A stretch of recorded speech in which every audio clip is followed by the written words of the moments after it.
Alpine Lake glimmered under morning sunlight, its surface reflecting towering pines and snow-dusted peaks. My great-grandfather, Henry Mallory, created this paradise nearly a century ago after purchasing a forgotten valley and constructing a dam.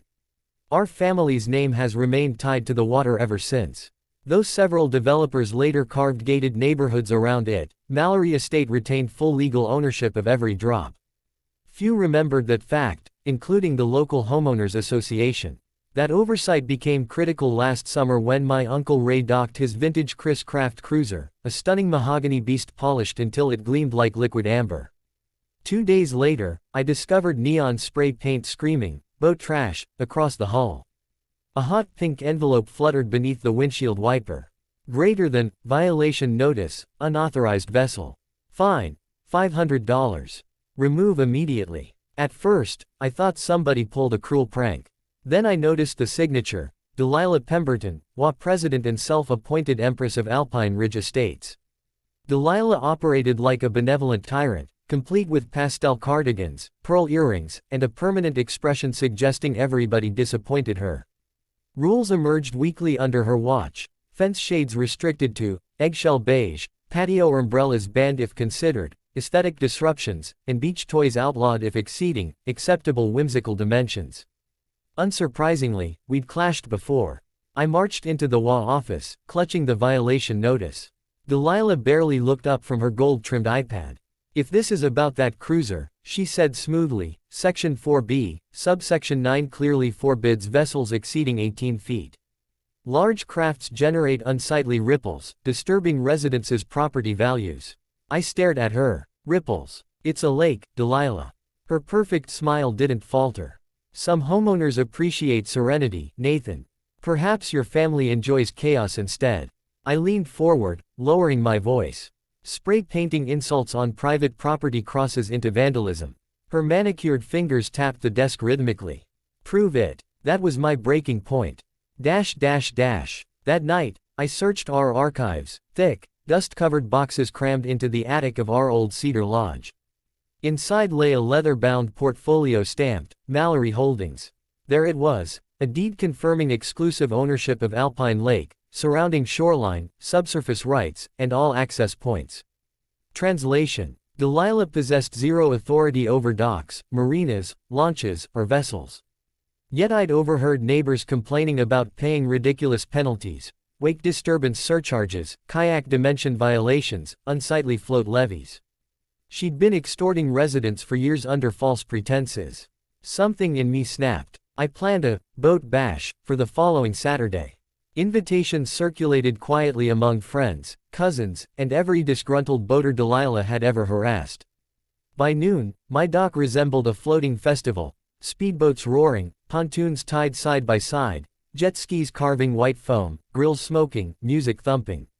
Families laughed, kids cannonballed, and Uncle Ray stood proudly aboard his restored cruiser, sunglasses flashing under cloudless skies.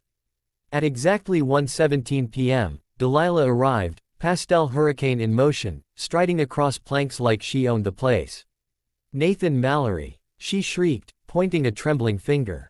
"This circus violates every guideline Alpine Ridge upholds." I sipped my beer calmly. "Beautiful afternoon, isn't it?"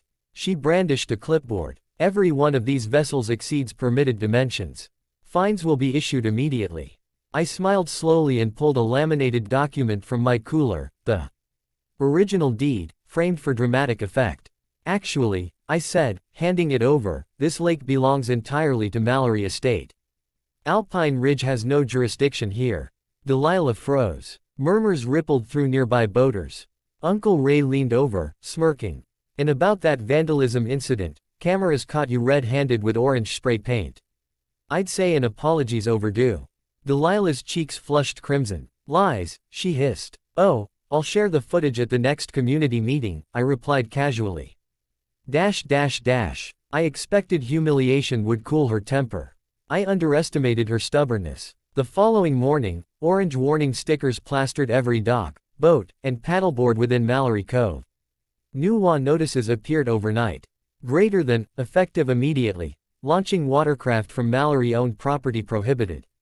Delilah couldn't control the lake, so she tried restricting access points. Unfortunately for her, Mallory Estate owned every inch of shoreline surrounding Alpine Lake, including pathways, ramps, and HOA-maintained piers. Her declaration effectively trespassed across private holdings.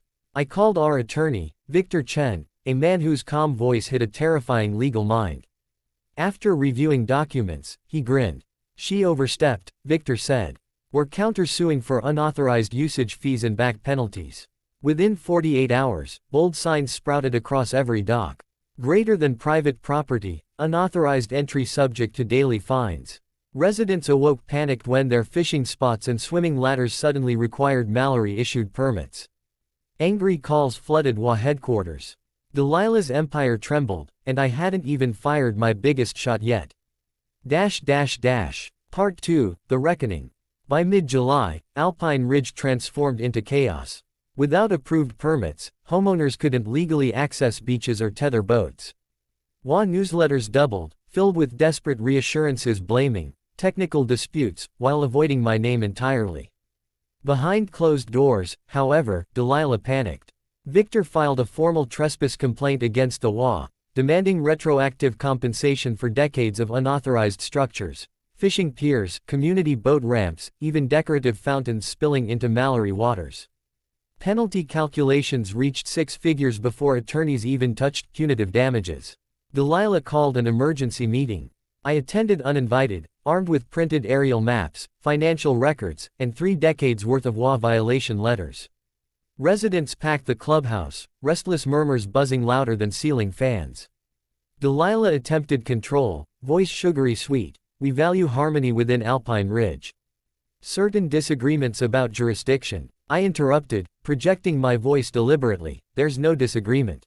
Here's the deed showing exclusive Mallory ownership. Every dock, ladder, and ramp belongs to my family. For years, your board collected bogus, ripple fines, without legal authority." Gasps erupted. A retired couple in the front row shouted about thousands wasted on fraudulent penalties.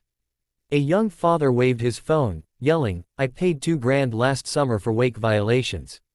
Delilah tried silencing the crowd, but fury drowned her out. I laid down my trump card, a slideshow displaying HOA financial statements I'd obtained through public records requests. "Ladies and gentlemen," I said, clicking through spreadsheets, "Delilah collected over $275,000 in fake boating fines during the past decade. That money didn't go toward maintenance or safety improvements. It went into a discretionary, aesthetic compliance fund, controlled solely by the president's office." Every jaw in the room dropped. One by one, neighbors turned against her. Weeks later, Alpine Ridge's board dissolved amid scandal. Delilah resigned under community pressure, facing criminal investigation for fraudulent fee collection and property vandalism. Meanwhile, Mallory Estate finalized agreements granting shoreline permits directly through us. We introduced fair, transparent regulations prioritizing conservation while ensuring families enjoyed unrestricted recreation. Uncle Ray restored his cruiser, unveiling its pristine finish during our inaugural Alpine Festival, a lakeside celebration uniting neighbors after months of tension. Live music drifted across calm waters while kids splashed freely, no HOA clipboards in sight. Ironically, demand for lakeside property skyrocketed after our reforms. By removing arbitrary restrictions, values climbed naturally without manufactured scarcity. Residents who once feared me now thanked us for restoring autonomy. As for Delilah, she disappeared quietly from Colorado, selling her mansion under market value to cover mounting legal bills. Rumor placed her somewhere in Arizona, lecturing an entirely new community about unsightly succulents. Standing barefoot on our dock one evening, beer in hand, I watched sunset paint ripples gold across the surface. Peace finally returned, earned through persistence, patience, and a little strategic warfare. Sometimes victory doesn't require shouting, only letting facts speak louder than rules invented to control what someone never truly owned.